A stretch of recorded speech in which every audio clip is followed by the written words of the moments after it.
Hello बच्चों। तो आइए आज की क्लास में हम लोग देखेंगे chapter 2, that is what acid basis and salts. ठीक है। अब इसके पहले वाला जो चैप्टर था chemical reaction and it's equation का, उस चैप्टर को मैंने पूरा मतलब एनसीईआरटी के अकॉर्डिंग किया, थोड़ा सा उससे अपग्रेड करके भी पूरा पढ़ाए हैं और उसके पूरे क्वेश्चन आंसर्स लगवाए हैं। ठीक है। और इस मतलब वीडियो को देखने से पहले एक और वीडियो डालने हैं एसिड बेसिस एंड सॉल्ट का।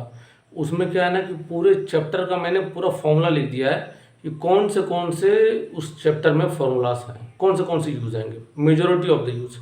उसको एक बार आप लोग देखेंगे ना, थोड़ा सा इस चैप्टर को पढ़ने में और समझने में थोड़ी आसानी आप लोग को मिलेगी। ठीक है। तो आइए स्टार्ट करते हैं क्या, chapter number 2 acid basis and salts. तो देखो क्या है कि जनरली इस चैप्टर में सबसे पहले हम लोग स्टार्ट करते हैं कि किसी भी केमिकल सब्सटेंस को हम लोग कैसे क्लासिफाई करेंगे। ठीक है। तो जनरली हम लोग इस जितने भी केमिकल सब्सटेंसेस हैं उसको हम लोग दो पार्ट में क्लासिफाई करते हैं। कौन सा organic compounds and second one is what inorganic compounds. ठीक है। तब देखो, अब बोलेंगे सर ऑर्गेनिक और इनऑर्गेनिक में डिफरेंस क्या होता है। तो देखो एक सिंपल सा डिफरेंस होता है, जो भी केमिकल कंपाउंड्स या फिर जो कंपाउंड्स आपको लिविंग यानी कि एनिमल्स या फिर प्लांट से मिलते हैं, उस कंपाउंड्स को हम लोग क्लासिफाई करते हैं ऑर्गेनिक कंपाउंड्स में। ठीक है।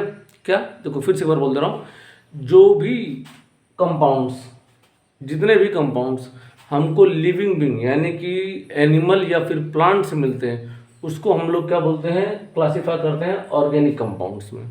ठीक है।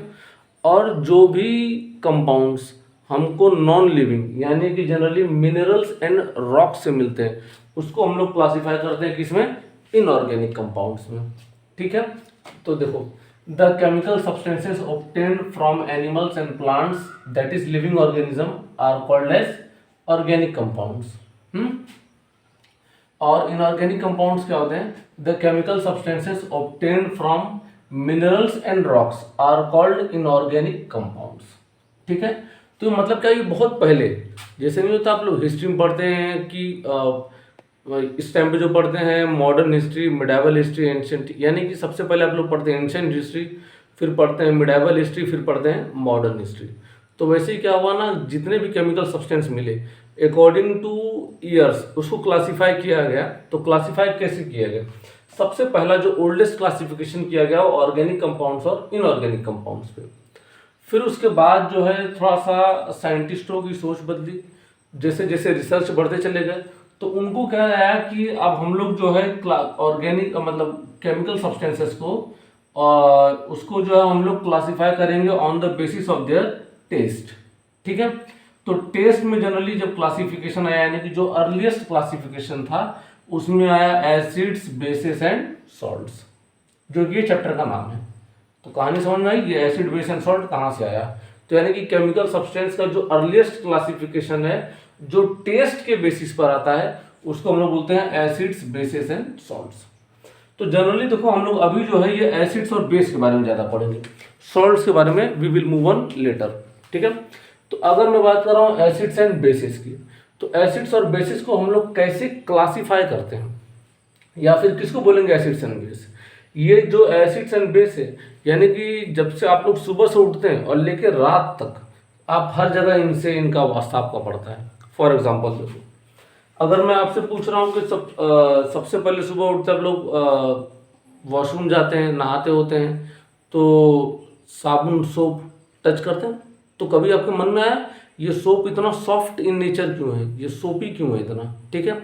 या फिर कभी आप लोग जो है जो भी आप लोग काम करते हैं, स्कूल से पढ़ के आते हैं, आपको गर्मी के टाइम पे डिहाइड्रेशन वगैरह फील होता है, तो आप लोग लेमन जूस लेते हैं, लेकिन लेमन क्या होता है, एसिडिक होता है ना।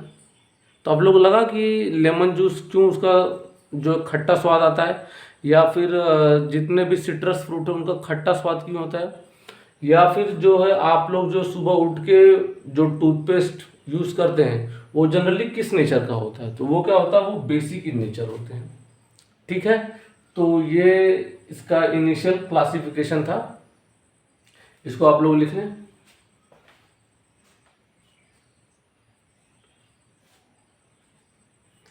चलो ठीक है।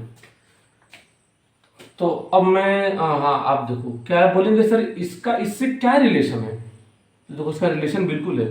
क्या है कि अब जो हम लोग पढ़ेंगे ना, एसिड्स को ऑर्गेनिक और इनऑर्गेनिक में, बेसिस को ऑर्गेनिक और इनऑर्गेनिक में ऐसे क्लासिफाई करेंगे। ठीक है। तो अगर मैं पहली बात कर रहा हूँ एसिड्स जो ऑर्गेनिक, यानी कि अगर ऑर्गेनिक एसिड्स की बात करेंगे तो यहाँ पर क्या बोला है कि जो केमिकल सब्सटेंस क्या जो ऑब्टेन होते हैं एनिमल और प्लांट से, है कि नहीं। तो अगर मैं बात करूंगा ऑर्गेनिक एसिड्स की, तो यानी कि वो एसिड्स जो हमको डायरेक्टली लिविंग ऑर्गेनिज्म से, यानी कि एनिमल या फिर प्लांट से मिले, उसको हम लोग किस में क्लासीफाई करेंगे, ऑर्गेनिक एसिड्स में। ठीक है। फॉर एग्जाम्पल टोमेटो में पाया जाता है ऑक्जेलिक एसिड, है कि नहीं। फिर आपका एसिटिक एसिड यानी कि विनेगर होता है।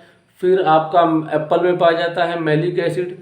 जो हमको लिविंग बींग से मिलता है वो सारे क्या हैं, ऑर्गेनिक एसिड्स। और जो एसिड्स आपको इन मतलब नॉन लिविंग बींग से मिलता है जैसे मिनरल्स और रॉक्स से, वो होते हैं फॉर एग्जांपल क्या ले लेंगे, उसको हम लोग लेते हैं HCl, HNO3, H2SO4, ये सब होते हैं इनऑर्गेनिक एसिड्स। ठीक है।